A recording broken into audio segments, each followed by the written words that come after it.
감옥으로 점점 내몰리는 윤석열. 윤석열의 감옥행이 멀지 않았음을 나타내는 징후가 곳곳에서 포착됩니다. 공수처의 윤석열 체포를 막은 혐의로 경찰에 입건된 박종준 대통령 경호처장이 10일 경찰 소환조사에 출석하며 최상목 권한대행에게 사직서를 제출했습니다. 최상목은 이를 즉각 수리했다고 합니다. 윤석열을 지키는 핵심 집단인 경호처의 수장이 사표를 던지고 경찰에 출두한 건 난 손 떼겠다, 윤석열 잡아가라는 신호나 마찬가지입니다.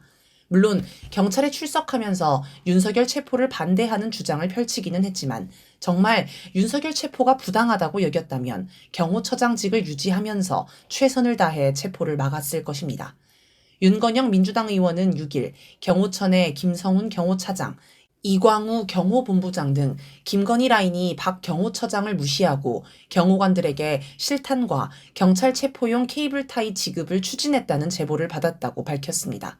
이걸 보면 박 경호처장은 자기가 허수아비에 불과하며 나중에 문제가 생기면 책임만 져야 하는 처지라고 깨닫고 더 큰 처벌을 받기 전에 일찌감치 손을 턴 게 아닌가 싶습니다.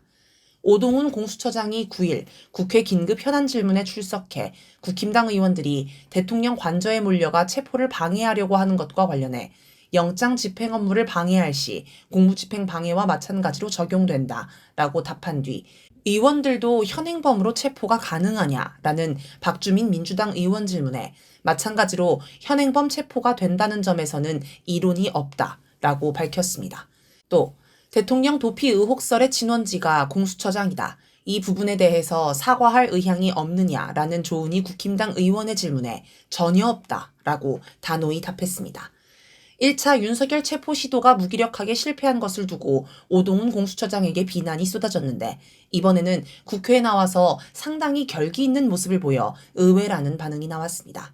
뉴스에는 완전히 달라졌다, 이런 단호한 모습도 있었나, 자신감 있는 굳은 의지가 보여, 정신 차렸네, 앞으로 그런 결연한 자세로 법과 원칙에 따라 조사해달라, 지금까지의 공수처장은 잊어라, 눈빛과 결의가 바뀌었네 라는 댓글이 쏟아졌습니다.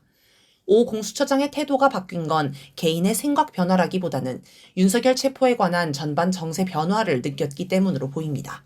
뉴스타파가 8일 김건희와 명태균이 나눈 카카오톡 대화 내용이 담긴 수사보고서를 입수해 보도했습니다. 검찰이 지난해 9월 30일 압수한 명태균의 컴퓨터를 분석해 찾아낸 것입니다. 여기에는 그간 알려진 것처럼 명태균이 여론조사 결과를 언론이 보도하기 전에 김건희에게 미리 보내주고 김건희가 명태균에게 충성을 맹세하는 내용이 들어있었습니다. 흥미로운 건 수사보고서가 지난해 11월 4일 작성된 것입니다.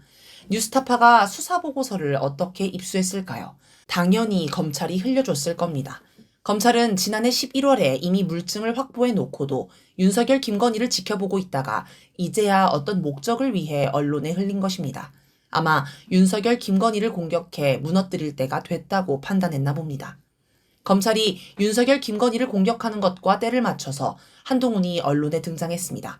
윤석열은 난리돼 민주당의 정권이 넘어가지 않도록 세심한 작업이 이루어지고 있는 모양새입니다. 경찰의 움직임도 바빠졌습니다. 경찰은 10일 윤석열 체포 현장에 투입할 지휘관을 소집했습니다. 소집 대상은 수도권 광역수사단의 형사기동대장, 마약범죄 수사대장 등입니다. 경찰은 현장에 흉악범, 조직폭력배, 마약사범 검거 등 강력범죄 수사에 특화된 형사를 포함해 1천여 명의 경찰을 투입할 것이라고 합니다. 뉴스를 본 이들은 마동석 1,000명을 모았다라며 기대하는 분위기입니다. 또 경찰은 1차 체포 시도 때 집행을 방해한 경호처 관계자 26명의 신원 파악에 들어갔고 특수공무집행 방해 혐의로 사법 처리를 받게 된 경호원은 향후 인사 불이익뿐 아니라 연금까지 박탈될 수 있다라며 경고하는 등 경호원의 저항 의지를 꺾으려는 노력도 하고 있습니다. 이호영 경찰청장 직무대행은 9일 국회에 출석해 윤석열 체포를 방해하면 경호처 직원은 물론 국회의원도 현행범으로 체포할 수 있다고 밝혔습니다.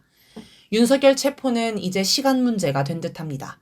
이처럼 경호처, 공수처, 검찰, 경찰 내에서 동시에 윤석열 체포 분위기가 무르익는 걸 보면 미국의 판단이 작용한 게 아닌가 싶습니다. 최근 미국은 내정 간섭 논란이 불거지는데도 아랑곳하지 않고 한국 정치에 관해 적극적인 목소리를 내고 있습니다. 미국이 윤석열 체포를 결정한 건 시간을 더 끌었다가 적폐 세력이 완전히 몰락할 수도 있겠다고 봤기 때문입니다.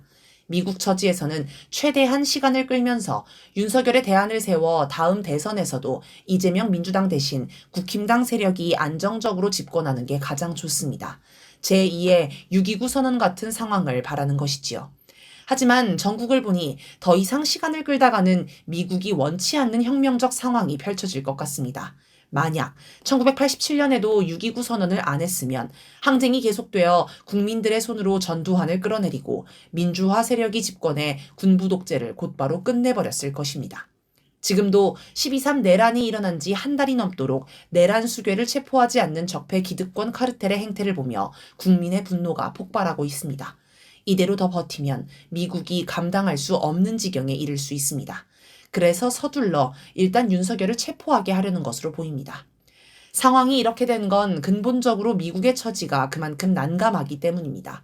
미국이 여유가 있으면 이렇게 수세적으로 밀리지 않을 것입니다.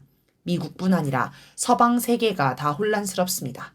캐나다 총리가 사임하고 유럽 주요국들도 정권이 연이어 무너질 위기입니다. 일본도 연정이 무너질 위기에 있고 여기에 한국의 윤석열 정권도 엉망이 되었습니다. 미국과 미국의 동맹국들이 다 난리가 났습니다. 그런데 미국에 있어 한국 문제는 특히 더 중요합니다.